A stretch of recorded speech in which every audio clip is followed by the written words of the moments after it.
laba ebinnyo bya Junior nkimanyi nina amannyo amabi omulungi tabulako kamogo I'm handsome but I have bad dental amannyo gange gano geetaaga tereza I know that but I have tried okay nkimanyi amannyo gange mabi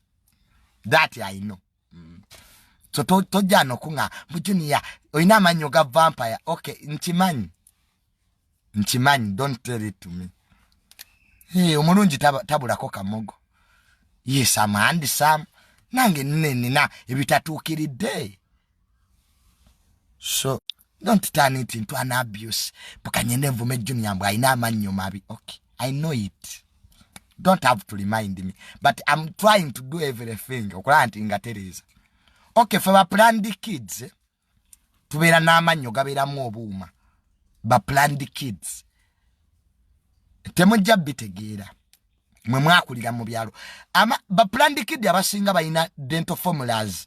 because for ba planned kids enywantwe okay me they didn't breastfeed me for long I remember my mom was telling me Junior walwanga seriraka nenani okay mize tebankuliza nnyo ku mata I grew up on this artificial milk so olwokuba enywantwe ba planned kids amannyo gaffe si malungi nalabye ne batabani ba Zari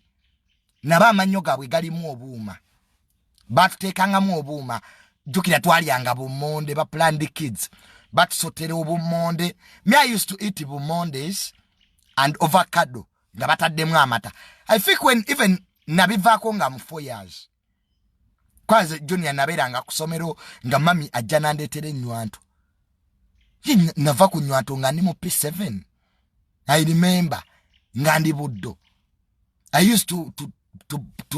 nga nwera ku nnywanto when I was in P7 iranga mama wange yagamba house mother twabayitanga ba house mother Junior mu muwenga nga bampa amata kumacha then nekusa musanvu then n'olweggulo nga banteera mu nnywanto so fe ba planned kids bye bizibu byaffe